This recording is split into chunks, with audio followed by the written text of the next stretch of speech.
بسم اللہ الرحمن الرحیم۔ السلام علیکم ورحمۃ اللہ وبرکاتہ۔ آسان وظیفہ آفیشیل کا بیسیکلی مقصد مختصر وظائف مختصر وقت میں بتانا ہے، اور اسلامک ہب آفیشیل پر ڈیٹیل سے وظائف ہوتے ہیں۔ یوں سمجھیے کہ اسلامک ہب آفیشیل پر اپلوڈ ہونے والے وظائف میں آپ کو میڈیسن کے ساتھ پرہیز بھی بتایا جاتا ہے، اور کس وجہ سے آپ کو میڈیسن کا اثر نہیں ہو رہا وہ ساری ڈیٹیل بتائی جاتی ہے۔ لیکن بعض لوگ ایسے ہیں جو اپنی زندگی کو اللہ رب العزت کی فرما برداری رضا والے اعمال کے مطابق گزارے ہیں، تو ان کے لیے ان شارٹ وظائف کا ہونا ہی کافی ہے۔ بس ان مختصر وظائف سے وہ اللہ رب العزت سے مانگتے ہیں، اور اللہ رب العزت ان کا مسئلہ حل فرما دیتے ہیں۔ لیکن اگر آپ کی زندگی میں گناہ ہیں جو آپ سے چھوٹ نہیں رہے، تو اسلامک ہب آفیشیل کے جو وظائف ہیں ان کو ضرور سنا کریں۔ ان میں بہت سی ایسی انسٹرکشنز ہیں جن کو اگر آپ فالو کریں گے تو بہت جلدی آپ کا بہت بڑا مسئلہ بھی حل ہو جائے گا۔ اللہ رب العزت سے دعا ہے اللہ پاک آپ سب کے ساری پریشانیوں کو، تکلیف و مصیبتوں کو دور فرما دیں، اور سکون، راحت، عزت، عافیت اور نعمت اور برکت والی زندگی عطا فرمائیں۔ آج کے عمل کی ترتیب عرض کرتا ہوں۔ سب سے پہلی بات، 3 احادیث مبارکہ سے میں یہ عمل لے رہا ہوں، اور اسی ترتیب سے آپ نے اس عمل کو کرنا ہے۔ سب سے پہلی چیز، آپ نے 2 رکعت نفل حاجت کی نیت سے پڑھنے ہیں۔ یہ عشاء کی نماز کے بعد پڑھیں تو بہت بہتر ہے۔ میں یہ ٹائم اسی وقت بتاتا ہوں، اور ہر وظیفہ کا میں یہی ٹائم بتاتا ہوں کہ اس وقت میں آسانی کے ساتھ ہر بندہ وظیفہ کر سکتا ہے، اس لیے بہتر یہ ہے کہ عشاء کی نماز کے بعد آپ آسانی سے کر لیجئے۔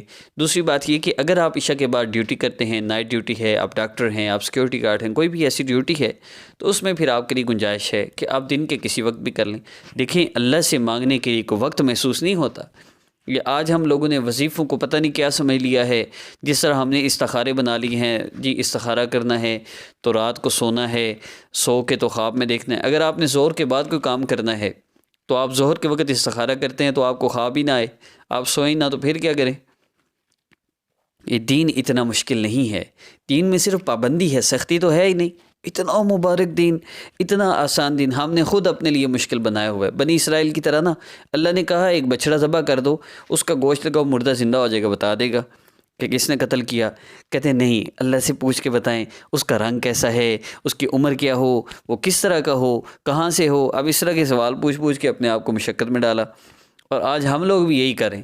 وہ جی وظیفہ کس ٹائم کرنا ہے، کیسے کرنا ہے، کتنی دفعہ کرنا ہے۔ عجیب بات ہے، آپ نے اللہ سے مانگنا ہے اور آپ کو اتنے زیادہ ڈراموں کی کیا ضرورت ہے؟ اللہ رب العزت سے مانگیے، نماز کی پابندی کرتے ہوئے، گناہوں سے اپنے آپ کو بچاتے ہوئے، تلاوت کا روزانہ اہتمام کریں، چاہے 2 رکوع ہی کیوں نہ ہوں۔ بہتر یہ ہے کہ 1 سپارہ پڑھیں، اور روزانہ 10 روپے ہی کیوں نہ ہو صدقہ ضرور دیں، اور اس کے ساتھ پھر یہ عمل کیجئے، 2 رکعت نفل حاجت کی نیت سے پڑھیے۔ اس کے بعد آپ نے دعا کے لیے ہاتھ اٹھا لینے ہیں، اور 11 دفعہ آپ نے اللہ رب العزت کے اسم مبارک یا لطیف یا اللہ، یا لطیف یا اللہ، یا لطیف یا اللہ۔ آپ یوں سمجھیے آپ اللہ رب العزت کے اس بادشاہ کے دروازے پہ ہیں، اور آپ دستک دے رہے ہیں، پکار رہے ہیں اللہ کو، یا لطیف یا اللہ، یا لطیف یا اللہ، اور پھر دستک آپ کی پہنچ رہی ہے، اور پھر دروازہ کھل گیا۔ اب آقا پاک صلی اللہ علیہ وسلم نے فرمایا کہ مجھ پر جتنا ہو سکے پھر درود پاک پڑھو، اور پھر جو چاہو اللہ سے مانگ لو۔ اب دروازہ کھل گیا ہے، اب آقا پاک صلی اللہ علیہ وسلم پر، اللہ کے محبوب پر درود پڑھیے، جتنا زیادہ ہو سکے، کم از کم 11 دفعہ ہے، 11 دفعہ پڑھ لیں، اس سے زیادہ جتنی دفعہ چاہیں پڑھیں، اور پھر اس کے بعد اللہ سے مانگ لیں جو آپ چاہتے ہیں۔ اللہ کے نبی فرما رہے ہیں، اور اللہ رب العزت نہ دے، یہ کیسے ہو سکتا ہے؟ آپ مانگ لیجئے جو مانگنا ہے۔